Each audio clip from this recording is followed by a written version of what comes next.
Buenos días, docente. En esta oportunidad le vamos a explicar sobre el PA3 y el PA4. En esta oportunidad es integrada de dos personas, en este caso mi compañero Anquise Julio César y mi persona, ¿no? Yerelin Carcausto. Bueno, para empezar vamos a hacer lo que es la correlación y análisis de regresión lineal, ¿no? ¿Qué es lo que nos indica? Nos indica que para ello debemos de tener nosotros una muestra aleatoria en el temario de la muestra, ¿no? Recordemos que nuestra muestra son de 79 circuitos. Y a la vez también hay que tener dos variables cuantitativas, ¿no? En este caso hemos optado por X, lo que es la conductividad, y Y por el espesor de cobre. Y nuestra relación lógica debe ser recurrente. Como aquí vemos, acá tenemos nuestra tabla de conductividad y espesor de cobre, ¿no? Como ya lo habíamos mencionado. Para esto nosotros haremos un gráfico de dispersión, ¿no? Que los datos los sacamos constantemente de estas dos tablas, ¿no? Y donde se observa que solamente vemos una nube paralela al eje X. Se trató de hacer con otros datos también, pero lamentablemente ninguno puede llegar a coincidir o formar una línea, ¿no? Como es lo que se requiere. Y por lo cual podemos decir que no existe una relación lineal entre la conductividad y el espesor de cobre, ¿no? Porque en caso contrario, si es que hubiera habido una línea, hubiera sido todo distinto. En el paso 4, nosotros siempre vamos a trabajar con un nivel de error de 0.05 y un nivel de confianza de 95%. El cuarto paso que obtuvimos fue medir la fuerza de la relación lineal, ¿no? En este caso, hicimos lo que es la coeficiencia de correlación, ¿no? Entre estos dos, sacamos la coeficiente. En el cual que nos indica que la correlación entre esas variables es casi nula, ¿no? Porque es distinto varía. En el quinto paso hacemos el contraste del coeficiente de correlación, que llamaremos R, donde sacaremos nuestra hipótesis nula y nuestra hipótesis alterna, ¿no? Nuestra hipótesis nula que nos dice que R es igual a 0, ¿no? Que las variables no se relacionan de forma lineal, como ya lo habíamos dicho, que quieren decir que son incorreladas. Y nuestra hipótesis alterna vendría a ser que R no es igual a 0, ya que las variables sí tienen una relación lineal. Para esto nosotros hicimos nuestro gráfico en lo que es GeoGebra, donde nos indicó que vamos a llevar con 0.05 de 25 de rechazo de la hipótesis nula y a la vez también de 0.025 de la hipótesis nula, ¿no? O un 95% de que sí aceptamos. Para esto, nuestro análisis de regresión sacamos la fórmula, ¿no?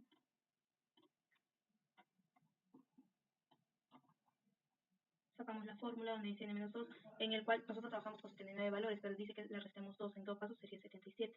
Y nos piden también que saquemos la regresión, donde cual nos da un resultado de 2.63.11, en el cual tomamos la decisión de que con una probabilidad de 0.05 no rechazamos la hipótesis nula, ¿no?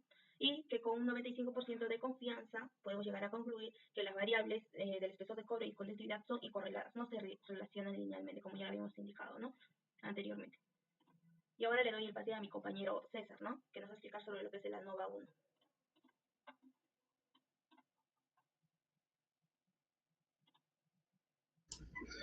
Compañeros docentes, muy buenas noches. A continuación explicaré la ANOVA 1, en donde reuniremos tres grupos que son alto, media y baja, de los cuales sacaremos el N1, que es el número total de cada grupo. En el siguiente paso hallaremos las variables cualitativas de cada grupo, que son los promedios que se desarrollan, como vemos en la imagen, donde podemos hallar que en el grupo 1 tenemos 34.49, en el grupo 2 su promedio es que 34.8 y en el grupo 3 35.51. Una vez hallado el promedio de cada grupo,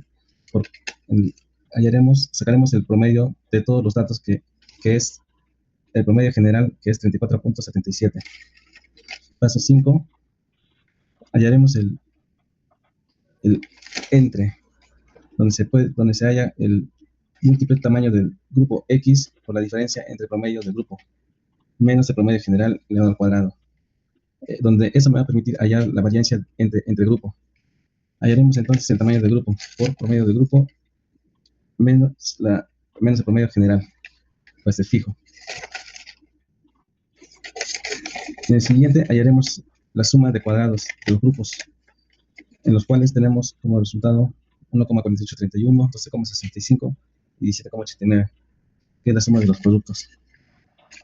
Séptimo paso, hallar la suma de los cuadrados intra de cada uno de los valores menos su promedio de grupo y lo elevo al cuadrado, donde tengo que tener el del primer grupo es 20 valores, 27 diferencias o valores, y el tercer grupo que son de 32 diferencias o 32 valores. La suma de los 79 diferencias es la suma de los cuadrados intra. La suma del octavo, la suma del cuadrado total, es igual a la suma del cuadrado entre más la suma del cuadrado intra.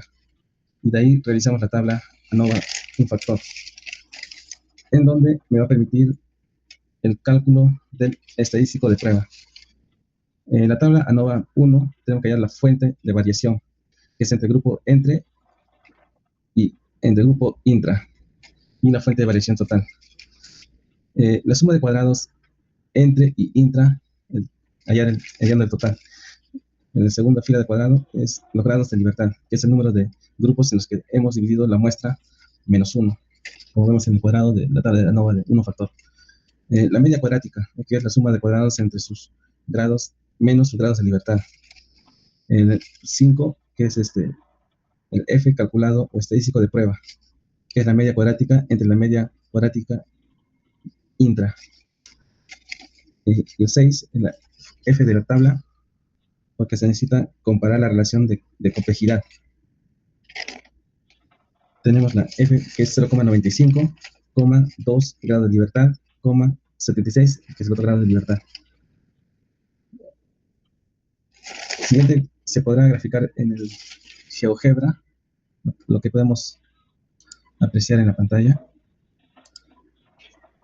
que es la división con una probabilidad de 0,05, que no se rechaza la hipótesis. Y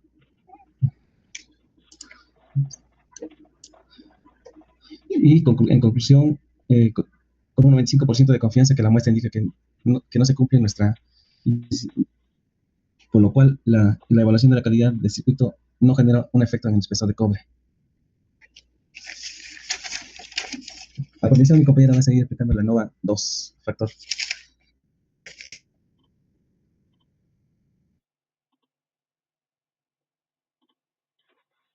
Bueno, en la ANOVA 2 nos está hablando acá de dos factores. Anteriormente solamente trabajamos con un factor y ahora trabajaremos con dos factores, ¿no? En lo cual también nos pide trabajar con dos variables cualitativas. En este caso trabajaremos con tipo de máquina y tipo de ensamblaje, ¿no? En tipo de máquina contaremos con tres, que vendrían a ser X, Y y Z, ¿no? Y el tipo de ensamblaje, que tendríamos tres variables, ¿no? ¿Y cuáles serían esas variables? Esas variables serían automático, manual y mixto, ¿no? Para esto nosotros necesitamos ordenarlas, ¿no? Alfabéticamente, en el caso de... No, alfabéticamente no, sino de...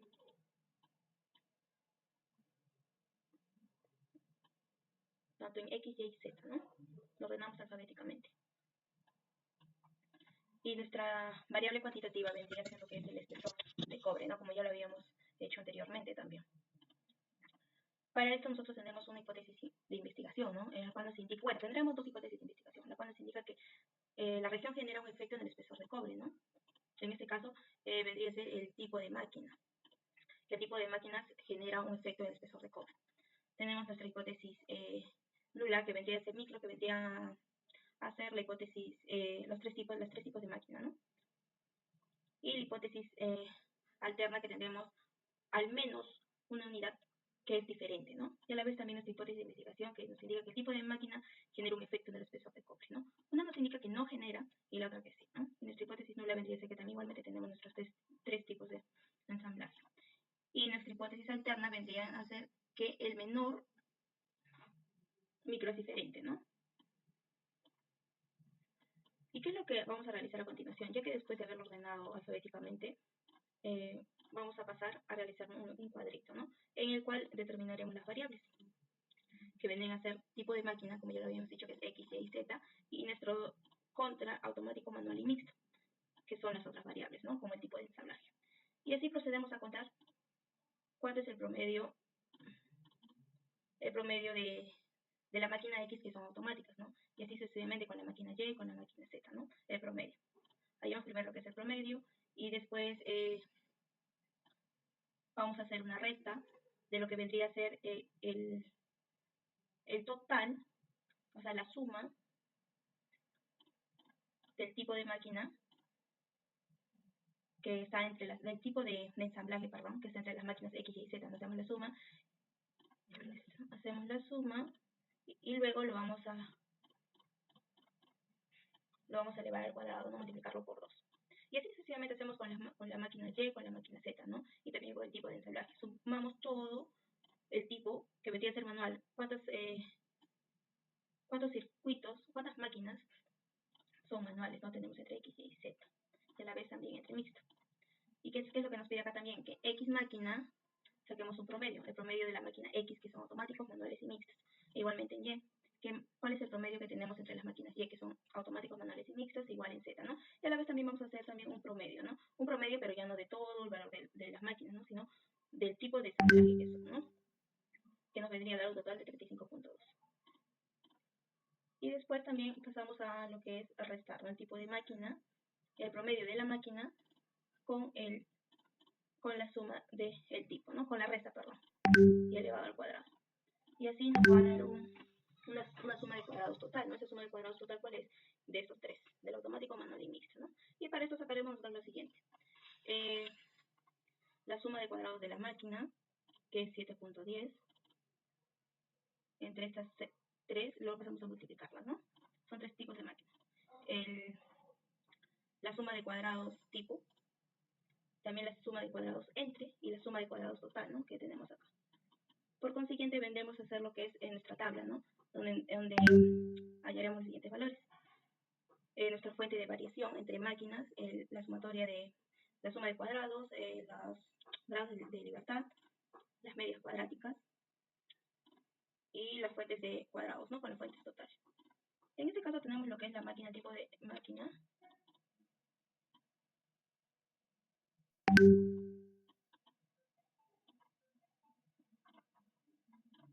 Nuestro tipo y nuestro error, ¿no? Se saca todo eso y a nuestros...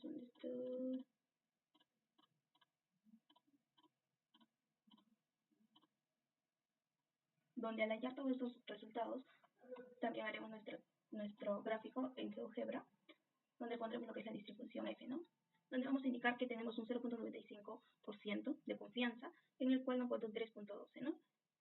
Y como podemos ver es que no rechazamos el 95% y se rechaza un 0.05%, tomando la decisión de contar con una probabilidad del 0.05 de que no se rechazan ambas hipótesis nulas. Y concluyendo con un 95% de confianza, la muestra indica que ambas hipótesis de investigación no se cumplen, ¿no? La región genera un efecto en el espesor de cobre y el tipo de máquina no genera un efecto en el espesor de cobre. En la cual tendremos dos decisiones y dos conclusiones, ¿no? Pero en este caso decidimos hacerlas en una sola, en que ambas no se cumplen, ¿no? Si fuese el caso de que una sí se cumpliera y la otra sí, ya lo habríamos anotado en este sector. Y bueno, eso sería todo. Gracias por su atención.